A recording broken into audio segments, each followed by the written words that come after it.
Welcome back to the advisory deck, on location in Tanunda in the Barossa Valley. As usual, my partner in crime and I, James McGill. How are you, James? I'm feeling better now we're in here, actually. It's nice and feeling cool. fantastic. Out of the sun, and the odours are amazing. We are here with fellow swarmer and winemaker extraordinaire Dan Eggleton from Ben Murray Wines. How are you, mate? Okay. Apart from the obvious, you shagged, right? Yeah, Absolutely. I'm pretty Your hands to camera, you can show people what you're up to. yeah. Midway through vintage 2021. Yeah, pretty well. Got one large amount of crush now. Got the Grenache, which, given the weather we're having, will probably take a little bit longer to ripen. Yep. But a lot of pressing to do, and then starting to put things to barrel, and the aromatic whites and rosé getting ready to get clarified for bottling, actually. So. Okay. Yeah, getting them ready fairly soon. As a season, how is it looking? Like, is it a good one? It's, compared to the last two or three, this is sensational. Yep. Fruit quality is amazing. Quantity under the canopy has really surprised us. Okay. And the quality matched with that quantity has been really, really good. So, yeah, probably a couple more berries than we anticipated rolling across the weighbridge, but we'll just work through those problems. Good problems to have, and having good relationships helps that. Yeah. So Barossa winemakers are happy? Overall, I think everybody's pretty happy. Yeah, for a dry season, we had good mid-year rains and good process through some kind weather, and we've had a really Indian summer, which has been a blessing in disguise.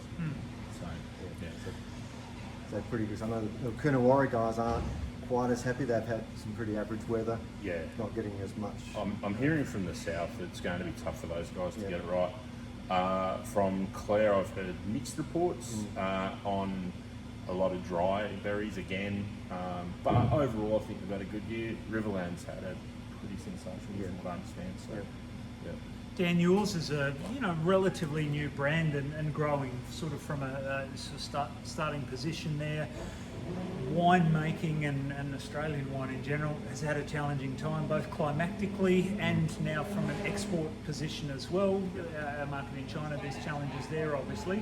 As you're sitting here kind of reconciling these two things, really, really good season and some challenges and limitations you've got to overcome. What are you thinking about? What are you sort of planning for?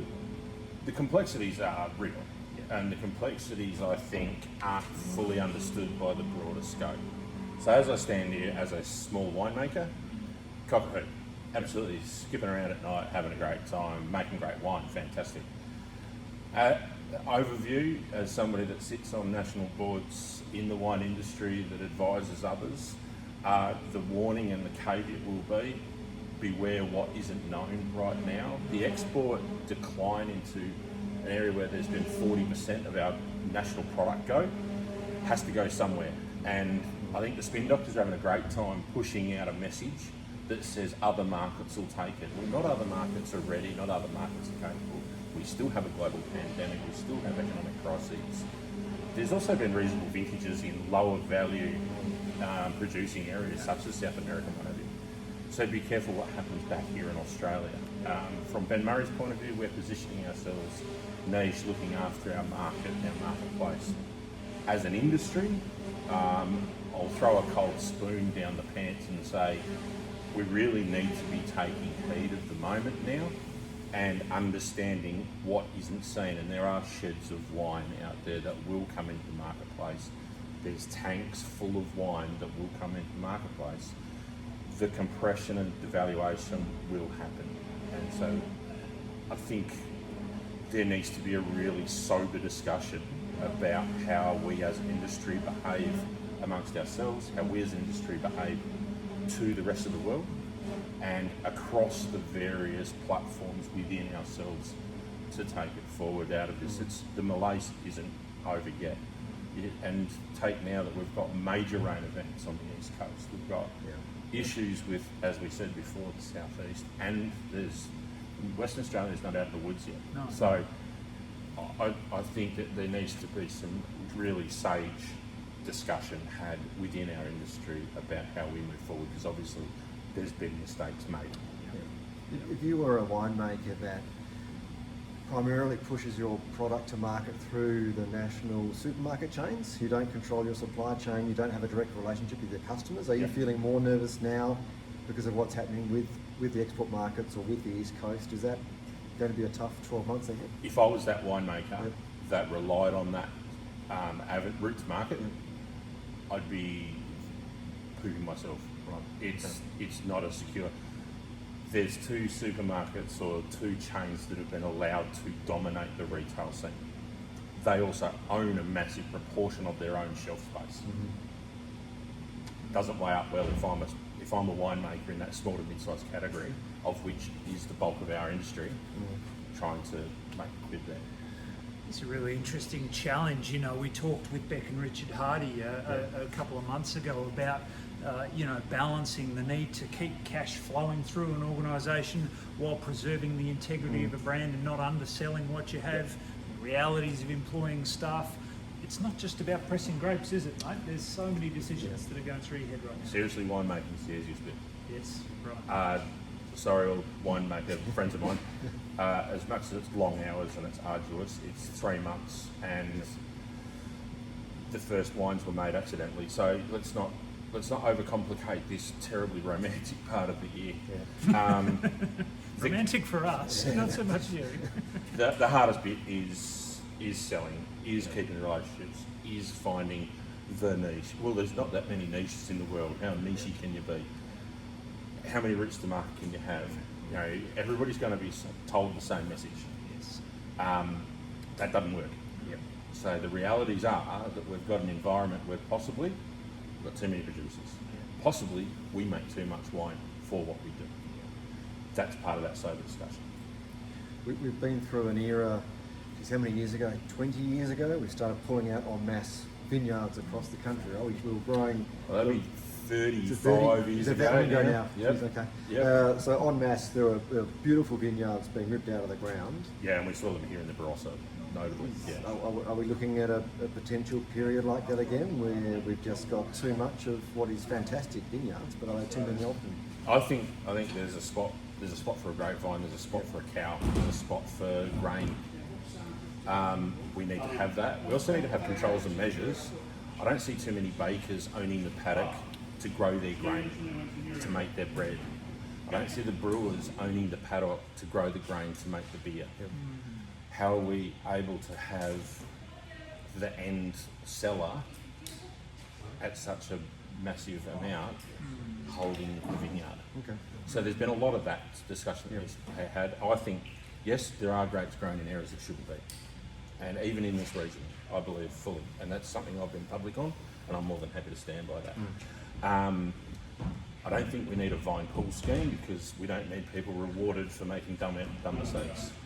We need to have more checks and balances, more administrative robustness, and I suppose bravery and leadership, real leadership that says, right guys, we know that you've invested heavily, we know what's going on, you're all going through a tough time, but let's actually strategise how we're actually going to move our way out of this, and not just throw band-aid money at a marketing campaign to make friends with America again, because that horse is bolted. It strikes me as an industry, and I suppose the brand of winemaking regions like the Barossa Valley, which has got so much community interwoven into it. You know, the interdependencies between the grape grower and the winemaker, and then how we move that out to market. How do you reconcile that in a time when it's kind of like, I need to keep this business afloat, I need to make smart decisions for the brand of Ben Murray wines, but I also understand the value of a strong long-term community, even through weathering difficult periods. How do you reconcile that? If I take my own personal experience with setting up Ben Murray Wines and how we operate, every time I've had an operation, whether I was employed to operate the wine company or my own, the relationship has always started with openness, honesty, handshake agreements. Too often in our industry, and I'm sure it's in others, but it seems to be prevalent, the grower tries to screw the winemaker tries to screw the grower, everybody's trying to get an extra buck out of everyone else because there's a lot of money in this industry. At some stage, there needs to be, again, a real value put on the product. There needs to be a reasonable expectation agreed to. Of course, there's going to be unique opportunities for much higher value, lower volume product, and that's with any luxury product. But again, I say that deliberately, that we are a luxury product maker. We're not saving lives. We're not, stopping disease. We're actually making a luxury commodity. Now, if it means that some people need to not be doing that, whether that's me or not, I don't know. And there's probably plenty of people who will watch this and say, yeah, piss off, Daniel. But at the end of the day, I do what I do, we sell out to our marketplace. And I feel that there's been too much of this using this industry and the community element as the way to pull wanton investors and the other people that keep that afloat. You take regions like the Barossa, a lot of the times, in a lot of the cases, 5 generations ago paid the mortgage. They busted the ground. They did the hard graft. I'm a startup, and I'm washing my face. So, I'm just thinking that we had a conversation at the Lion a few weeks ago with a panel that Troy facilitated. One of the members of the panel was Stephen Trigg, who's the MD at Randall Wines, and he spoke about the changing business models and the what-if scenarios. Sounds like you're talking about a similar sort of thing, that last year, like it has in so many industries, has forced a bit of a reckoning and said, well, you can't keep on doing it the way we have been doing it. It's not sustainable because of something that's quite unique, a 1-in-100-year event maybe. So you're talking about changing business model. You're talking about changing the way that you engage, changing the very nature of the industry. Maybe too many players coming in driven by profit, wanting the opportunity.